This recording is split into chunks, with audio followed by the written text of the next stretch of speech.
বন্ধুরা, আজকে আমি একটি নতুন রেসিপি নিয়ে আবারও চলে এলাম তোমাদের সামনে। তো বন্ধুরা, আজকের রেসিপিতে আছে মুকি দিয়ে একটি শুটকি মাছের ঝোল। আর বন্ধুরা, মুকি দিয়ে শীতল মাছের ঝোল খেতে কিন্তু অসাধারণ লাগে। তো আমরা নিয়েছি এখানে দেশি মুকি। দেখো, এখানে আছে 250 গ্রামের মতো মুকি। তো যাই হোক, এবার আমরা একটি কড়াই বসিয়ে কড়াইতে দিয়ে দিব পরিমাণ মতো জল। আর এদিকে মুকিগুলা পরিষ্কার করে ছুলিয়ে নিয়েছি। দেখো, এভাবে সাদা ধবধবে মুকি। এবার বন্ধুরা, গরম জলের মধ্যে মুকিগুলা দিয়ে দেওয়া হলো। আর মুকিগুলাকে কিন্তু ভালো করে সিদ্ধ করে নিতে হবে। আর নুন দিয়ে দেওয়া হলো সাথে। এবার কিছুক্ষণের জন্য ডেকে রেখে দেওয়া হবে। দেখো, তো প্রায় 10 মিনিট পর ঢাকনাটা খুলে, এখনও কিন্তু সিদ্ধ হয়নি, হালকা সিদ্ধ হয়েছে আর কি। ভালো করে সিদ্ধ করলে আর কি গলাটা চুলকাবে না। আর এদিকে দেখো হালকা সিদ্ধ হয়েছে। আর বন্ধুরা, তোমরার মধ্যে কিন্তু অনেকেই আছো যে মুকি ভালোবাসো না শুধুমাত্র গলা ধরার জন্য। কিন্তু তোমরা কিন্তু মুকি সিদ্ধ করার সময় যদি লেবুর রস মিশিয়ে দাও, তাহলে কিন্তু মুকি আর গলাতে ধরবে না, সেটাই। তো যাই হোক বন্ধুরা, এদিকে কড়াইতে তেল দেওয়া হয়ে গেছে। আর এদিকে আছে জল ঝরিয়ে রাখা মুকি আর শীতল মাছ, আর আছে পেঁয়াজ কুচি, রসুন কুচি আর রসুন বাটা। এবার দেখো বন্ধুরা, গরম তেলের মধ্যে পেঁয়াজ কুচিগুলো দিয়ে দেওয়া হলো আর একসঙ্গে রসুন কুচিয়ে দিয়ে দেওয়া হলো। আর এইদিকে আছে রসুন বাটা, তো এটা লাস্টে দেওয়া হবে। তো এদিকে পেঁয়াজ কুচি আর রসুন কুচিটা দিয়ে ভালো করে কিন্তু পেঁয়াজ কুচিগুলোকে ভেজে নেওয়া হচ্ছে। আর এবার দিয়ে দেওয়া হবে একসঙ্গে শীতল মাছগুলো। তো এখানে আছে 4টে মতো শীতল মাছ। দেখো, এখানে আছে অনেক বড় বড় কিন্তু শীতল মাছগুলো। তো এবার মশলাতে আছে হলুদ গুঁড়ো আর সাথে আছে মরিচের গুঁড়ো। তো মরিচের গুঁড়ো কিন্তু আমরা যেহেতু জালটা অনেকটা পছন্দ করি আর মুখিতে কিন্তু জালটাই বেশি ভালো লাগে, তার জন্য কিন্তু জালের পরিমাণটা বন্ধুরা অনেকটা পরিমাণে দেওয়া হয়েছে। আর একটু সাতলিয়ে এবার কিন্তু মুখিগুলা দিয়ে দেওয়া হচ্ছে। যাই হোক বন্ধুরা, এবার মুখির সাথে মশলাকে ভালো করে কষিয়ে নেওয়া হচ্ছে। আর কষানোর সময় দিয়ে দেওয়া হচ্ছে স্বাদ মতো লবণ। আর লবণ দিয়ে হালকা জল দিয়ে কিন্তু ভালো করে এবার কষিয়ে নেওয়া হচ্ছে।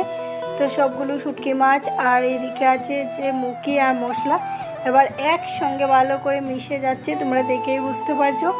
আর এই মুখির তরকারিটা কিন্তু খুবই লোভনীয়। তোমরা এবার গরম ভাতের সাথে অবশ্যই ট্রাই করে দেখতে পারবে, তোমাদের একদম ভালো লেগে যাবে। তো সেই আর কি বলবো, যারা মুখি ভালোবাসো না তারাও একবার ট্রাই করে দেখতে পারো, তোমাদেরও ভালো লাগবে বলছি এরকম রেসিপি খেলে। আর এইটা গরম ভাতের সাথে লেবু আর হচ্ছে মুখির ঝোল ভীষণ ভালো লাগবে, ভীষণ। তো যাই হোক বন্ধুরা, এইদিকে এবার দিয়ে দেওয়া হচ্ছে রসুন বাটা।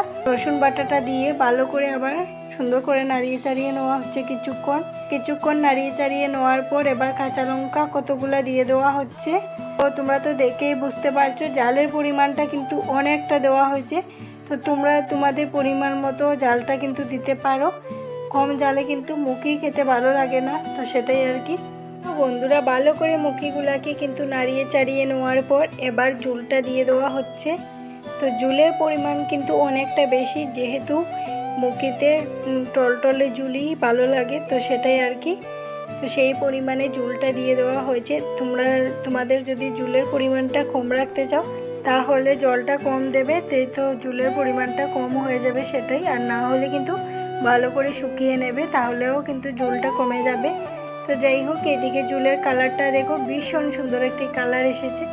আমরা তো জাল ভালোবাসি, তাই জালের রঙটা দেখেই আমার তো অনেকটা ভালো লাগে। তো তোমরা আমার মতো কারা কারা জাল খেতে পছন্দ করো তারা অবশ্যই কমেন্ট করে বলবে আমাকে। তো যাই হোক, এইদিকে কিন্তু দেখো মুখির ঝোলটা কিন্তু নাড়িয়ে চাড়িয়ে লাল লাল টকটকে ঝোল হয়েছে, দেখে কিন্তু লোভনীয় লাগছে। তো আমাদের পরিমাণে জলটা কিন্তু কম হয়ে গেছিলো ঝোলের মধ্যে, তাই অল্প কিছুটা জল দেওয়া হলো। আর জলটা দিয়ে ভালো করে ফুটিয়ে নিলেই কিন্তু এই ঝোলটা কমপ্লিট। শীতল মাছ দিয়ে মুখি দিয়ে একটি সুন্দর ঝোল। দেখো বন্ধুরা, এদিকে মুখিগুলা কিন্তু পুরো পারফেক্ট সিদ্ধ হয়ে গেছে। তো এবার ঝোলটা কমপ্লিট রান্না করে, তো এবার বন্ধুরা গ্যাসটি অফ করে দেব। তো আজকের এই ঝোলের রেসিপিটা তোমাদের কাছে কেমন লাগলো? তো বন্ধুরা, আজকের এই শীতল মাছ দিয়ে মুখি দিয়ে ঝোলটা তোমাদের কাছে কেমন লাগলো? যদি ভালো লেগে থাকে তাহলে কিন্তু আমাকে লাইক, কমেন্ট, শেয়ার, সাবস্ক্রাইব অবশ্যই করবে। আর তোমরা সবাই আমার সাথে থাকবে, পাশে থাকবে, তোমরা না থাকলে আমি এগিয়ে যেতে পারবো না। তো বন্ধুরা, আজকের মতো ভিডিওটি এখানে শেষ করছি। Bye bye.